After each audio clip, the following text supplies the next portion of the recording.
Before we welcome Nick Fryer from Dojo and Kevin Hillier from Notion to the stage, let's hear from the Dojo team.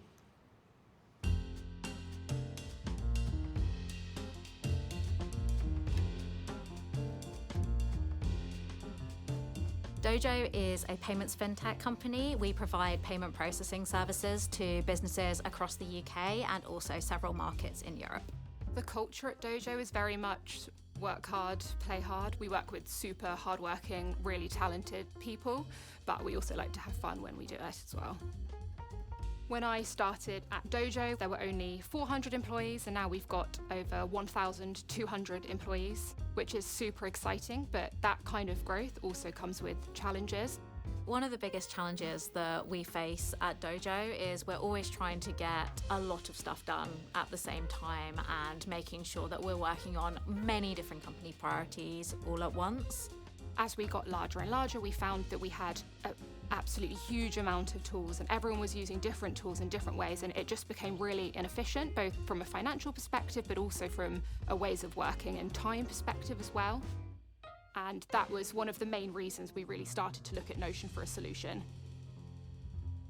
The main way that Notion has transformed our approach to knowledge sharing is having everything in one place. So whether that's how we document, whether that's how we project manage, whether that's how we manage things like budgets, everything is now in one place. It makes it so much more efficient and so much quicker and easier to work together. If we're able to collaborate better together and break down the silos in the way that we work, then we're delivering the best possible outcomes for our customers at the end of the day. The thing that surprised me most about using Notion is how easily we managed to get people on board with it. The power of choosing it for the company, it being that one central space, and actually to bring everybody on that journey into one place has been really valuable. The entirety of our business is using the tool day in, day out, and for anyone who has worked at a startup or a scale-up will know that we move quite fast and we like to change things, but Notion has really stuck. Notion does so much more than it just kind of being a wiki. I think it can help solve multiple problems for fast-growing companies. That time that we before spent searching for things, we can instead spend doing really valuable work, like building amazing products for our customers. We all know the one central place where everything is stored, and that place that you can go to is Notion.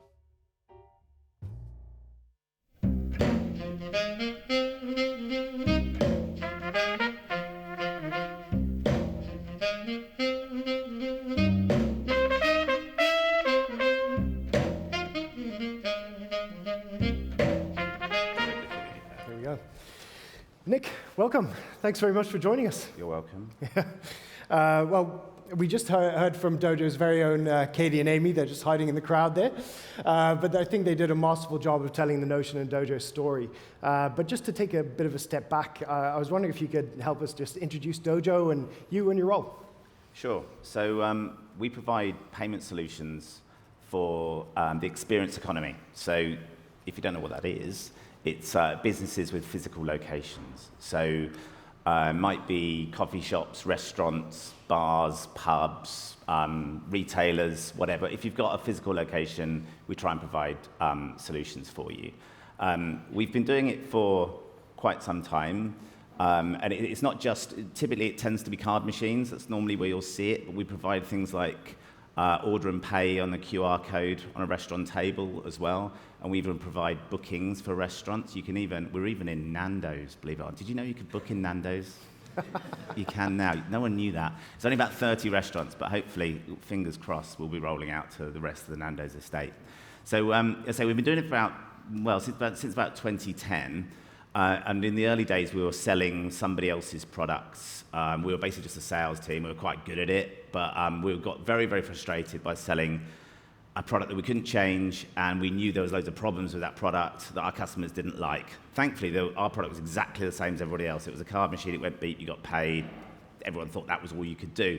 We knew there was more you could do. The authorizations were super slow, the bills were horribly complicated, you didn't get your money until like 4 days later, it was really rubbish.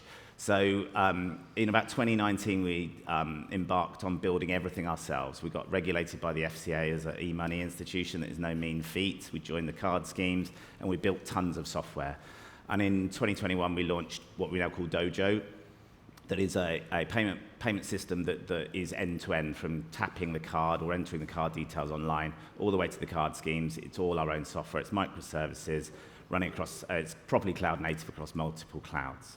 And because we kind of targeted solving all these customer problems that we knew existed, that all of our competitors didn't do either, weirdly it did well. So we, from a standing start in mid-2021, we've taken 20% market share, and by some measures, we're actually the biggest acquirer in the UK from nothing in 2021.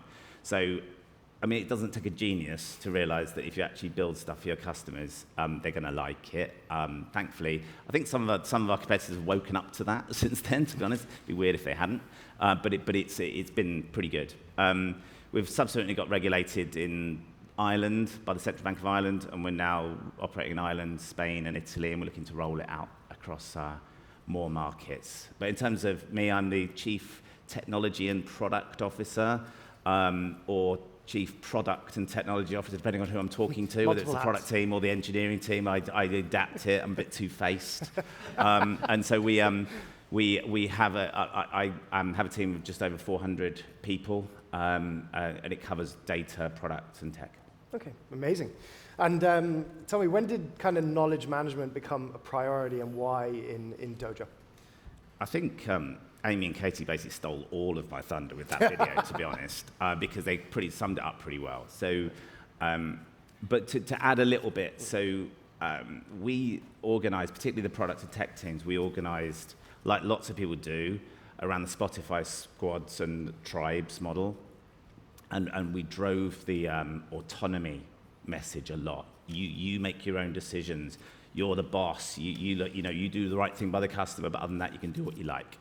And that comes with a lot of advantages. People like working in that mode, and they and you end up with some good outcomes. But the problem with that is that you get this sprawl that was talked about, and people can pick their own software. They can do things their own way. And we ended up in a terrible, terrible mess in terms of our systems. It wasn't just that. There was just like 10 different ways of doing any particular activity. It just wasn't working at all. So the good thing about autonomous teams is some of the customer outcomes. The bad thing is it creates huge silos. Even within the tribes, we were getting silos, but certainly across the tribes, across the business, we were getting horrible silos. And it wasn't just within my team, the product and tech team. It was across marketing, sales, you name it. It was very, very siloed. And as Katie said in the video, the fact that we grew, we were doubling kind of every year or more in some years in terms of number of people. The problem was getting worse and worse. So, yeah, so we knew that if we did a better job of communicating and having a more common way, a little bit less autonomy, right? Sorry, you're going to have to do it this way, but the benefits were pretty obvious. So we knew we could get a big benefits by doing something different. That makes some sense, and I think a lot of businesses out there facing similar problems. But one of the things we talk about a lot is how we implement Notion in these businesses. And one of the things that really stood out for me during your launch, and some of the people in the crowd might have spotted this slide already. It's one of my favorite slides that you presented during the launch. It's a great use of the Office GIF. But Dojo is one of the most impressive launches we've seen, launching to 1,300 members, 2.5 months, Katie and Amy being a big part of that as well. Maybe you can share what you think made that a success and how you did it. Yeah, so I think the fundamental reason it worked is the teams got it. And I think any kind of adoption program, if it's all just top-down stick, use it, especially in today's climate where everyone has an opinion and they don't do what they're told, right? It's like, but it is. It's like the old days. You could have just tell people they'd just do it. Now they're all they're different. But but you need to have buy-in. They need to understand it. And ultimately, if it makes sense, they will understand it, right? And so they could see the carnage that was going on in their own teams, cross teams. We were good at doing some things, but cross-team collaboration and cross-team delivery wasn't one of them. And everyone recognized that.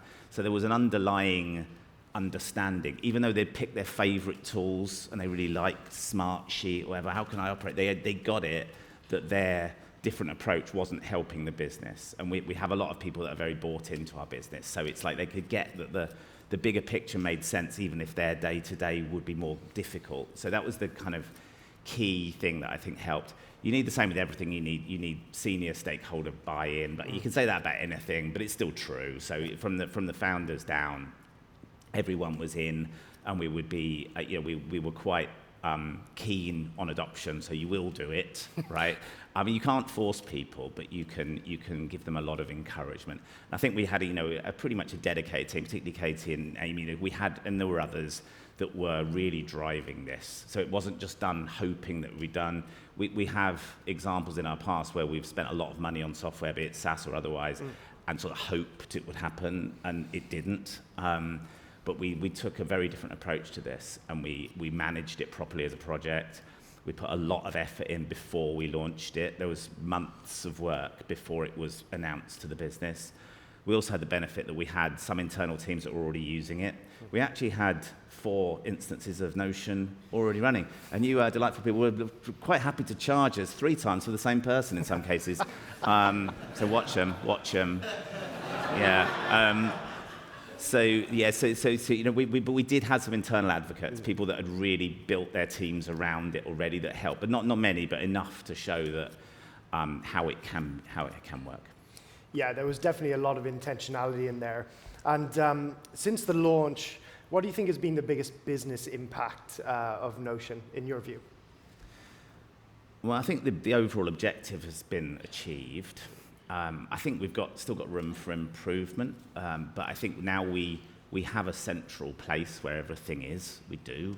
It's there, and there's still kind of bits around the edges where you'll still see the odd Google Doc popping up. They're really easy to create, I know, but on the implementation thing, one thing to add to that, going backwards a step, is that implementation is not a one-off shot. Yep. You can't just implement it, go, job done, walk away, because you can unimplement yourself if you don't keep your eye on it. So it needs to be an ongoing process to make sure that people don't then reintroduce new tools again that will then reduce the benefit of what you're so happy you did as a project. So it's not a one-off shot. But we have this central repository. Everyone knows where to put things. Everyone knows where to find things. And I guess that was the ultimate goal. We made a couple of own goals in terms of some of the security stuff. We sort of defaulted to private. That has kind of locked some stuff where it didn't need to be, and I think we need to change some of those things.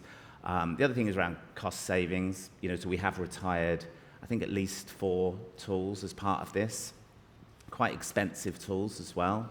And so so the impacts to costs have been good, but really that's a relatively minor impact, if I'm honest. The real impact is that everyone can find anything and knows where to go to add or to find things.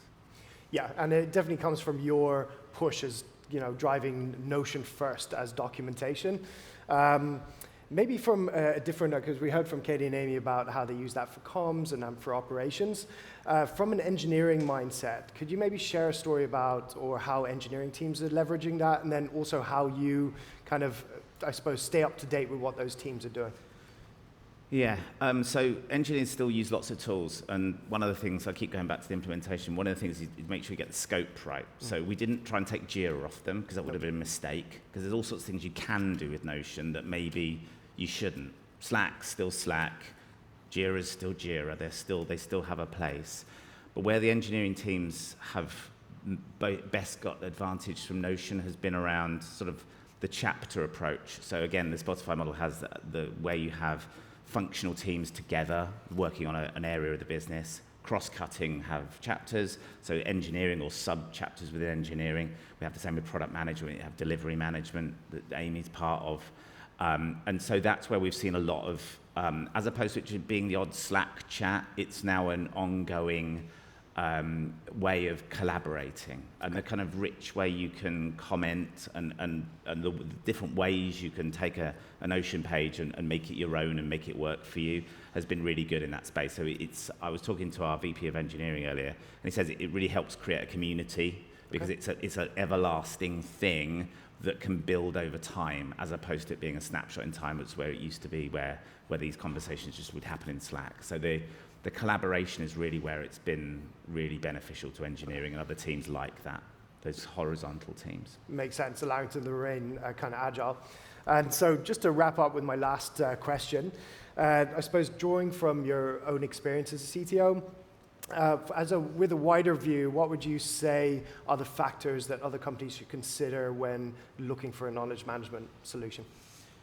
I think the thing I mentioned about scope is make sure you understand what it's going to be used for and what it's not going to be used for.